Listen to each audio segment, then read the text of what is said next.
Ladies and gentlemen, so a couple of days ago on the channel we did a video talking about the brand new 6-star featured crystal, and boy oh boy there's some good 6-star champions coming, ladies and gentlemen. But one of the big questions that really came from that discussion is what's happening, to the old featured crystal, the champions in that, are they going to be available? What's happening to the basic 6-star crystal? Is it getting any updates? And today, ladies and gentlemen, we have the answer to that, and it's a pretty damn hype answer. Essentially, at the end of every 6-star featured hero crystal, the 12 new champions that were introduced as 6-star with that crystal. So it'll be 6 of the brand new characters and 6, random characters that they decided to include as 6-star as well. After they are done in the featured crystal, then they are going to be going into the basic 6-star hero crystal.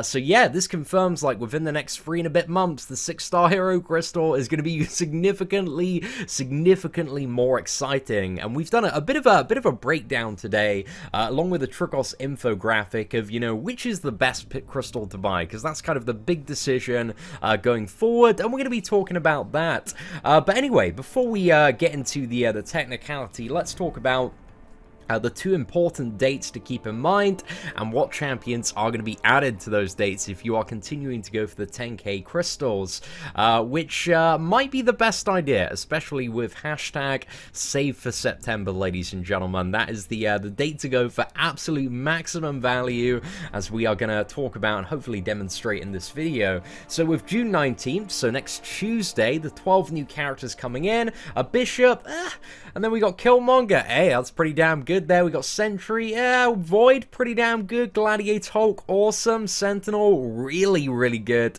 There's a really awesome Sentinel video, actually, that was recently uploaded to YouTube by a YouTuber called Blue Marvel, who does a lot of like rank 5 Red Hulk gameplay, and it's a 5-star Sentinel versus Red Hulk in Labyrinth of Legends, and it's so good, man. Like, the damage output once you get 100 analysis on Sentinel is phenomenal. So yeah, check that one out if you want to see some Sentinel action there. Then we got Hawkeye as well, who I love. Hawkeye, super valuable character. For Ragnarok, he's good, but he does need to be awakened, so that's a massive pain in the ass there. Kind of similar situation with Void, but Void is much more valuable when awakened, I would say, than a for Ragnarok there. Then we have Guillotine, who isn't too bad. Morningstar, who would be insane to get as a 6-star. Hela and also Drax, who are both very good pulls to get out of a 6-star crystal. So there's a lot of good stuff coming on June 19th. However, if you can wait another 3 months, ladies and gentlemen, until September 11th, there is Sabretooth, you got Proxima Midnight, Corvus Glaive, Captain America Infinity War, Iron Man Infinity War,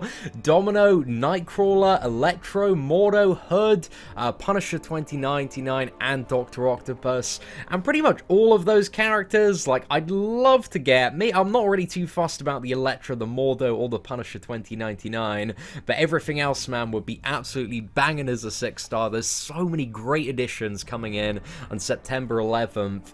So yeah, a really good lineup there. And also, just to give you a rough idea, I made the 6-star tier list this morning, so I did a few updates to some of my rankings and stuff, just to give like a rough idea and a rough percentage breakdown of how both of the pools are going to look, very roughly speaking, in terms of the value between, June and also September. So this is June. You have a total of 36 champions in, and as you can see, the only god tier champion knocking about is Void. And then in high demigod, we got Morningstar, Killmonger, Hawkeye, Sentinel, who's being moved up next tier list iteration, Gladiator Hulk, Red Hulk, who's also being moved up next tier list iteration, and also Luke Cage. Low demigod, you've got Daredevil Classic, who kind of does need to be awakened to get that rank. I'd say he's a little bit lower unawakened, so you could arguably move him down. For Ragnarok, again, similar story, could arguably move him down. Winter Soldier, even unawakened, if you have the Killmonger synergy, that is so much damage that you can get off the Winter Soldier. So a lot of value there. Then we got Drax, Angela, and Hela, kind of 3 hard-hitting characters there. And then in the amazing tier, we got Storm, kind of does need to be awakened for the big damage. Cable, Beast, you kind of do want him to be awakened for the regen and a bit more damage off his combos. Bishop as well, who isn't super great, but he's alright. Then we got Guillotine, who's okay. Karnak can be alright to get. Yondu with a heal block. Arguably, I reckon some people would move, Yondu up for this analysis. and we have Green Goblin as well, Nebula, Cat World War II, Yellow Jacket Sentry. So I think for the most part, I think most champions above the amazing tier, like, you generally wouldn't be too sad to get out of a 10k crystal. You'd be like, oh, okay, that's alright, man. It's not the worst thing that could happen. And then we have the good tier. We got 4 Jane Foster, who could arguably be moved down, actually, because she does need to be awakened. Same with Iron Fist. They could be right at the bottom. Kingpin can be okay for Alliance War Defense. He's okay to play as well. Black Bolt, when awakened, with Medusa synergy, could arguably be actually quite high. Either low or high demigod. However, just unawakened, like, he's just down there on the good tier. But if you awaken Black Bolt, I don't know, man, he could be classified as a little bit more. King Groot, you don't really want to see a King Groot, man, not super great there. Same with Gamora. Rocket Raccoon ain't too bad. I got him on my free-to-play account, but there are just better characters in comparison.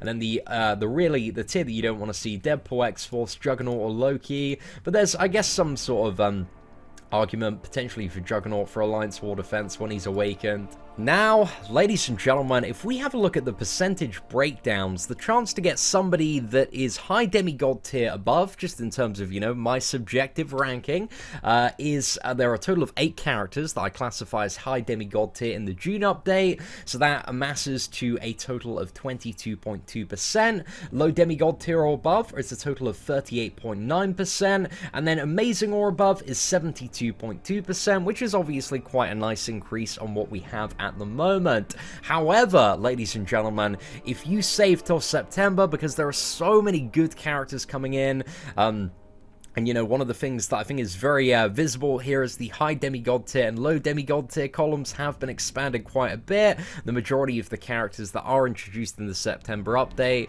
I do consider very, very useful characters. And if you're looking at 6-star champions, you know, with the future lens and characters that you might want to take up the rank to, the main justification is probably a character that falls around a high demigod tier ranking and, you know, has that usefulness and utility that is going to take you through higher elements of the game.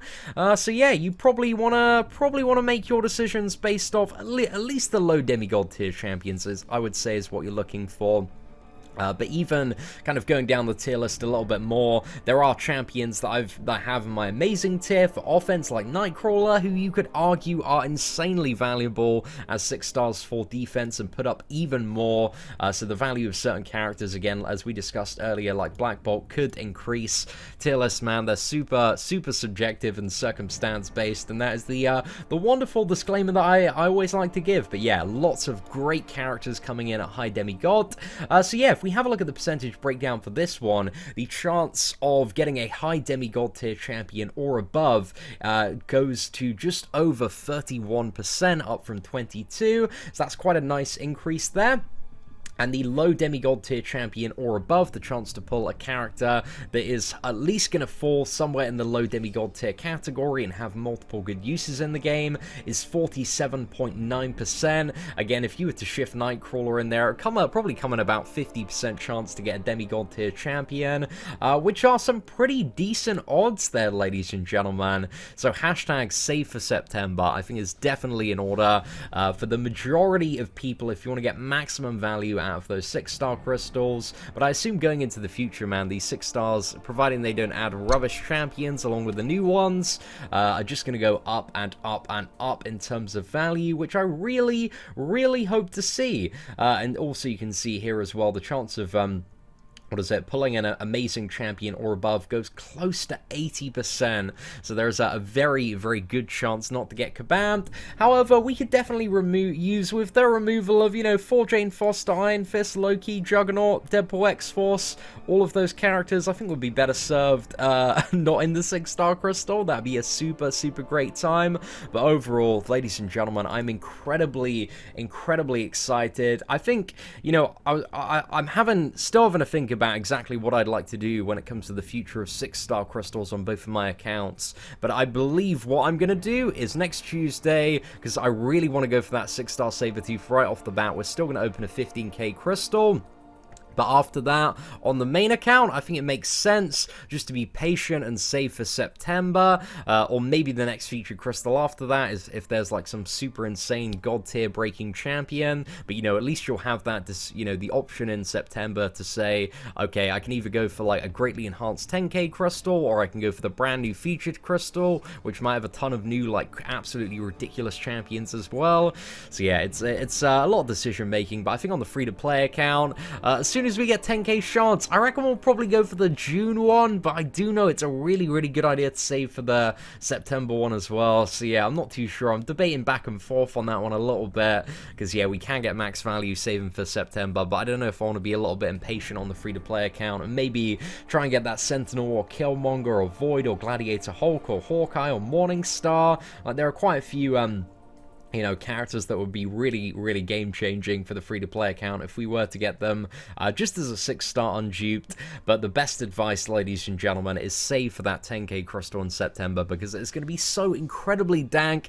There is so much value in that crystal. It's looking insane. Like, pretty much, well, I'd say a really, like, 9 really, really great introductions in September, with three of them being a little bit mishmash. But anyway, ladies and gentlemen, let me know what you think about the update coming to the 6-star basic crystal. What crystal are you going to be opening? Are you going to go for a featured? Are you going to go for the basic next month? Are you hashtag save for September, which is a new hashtag we're starting?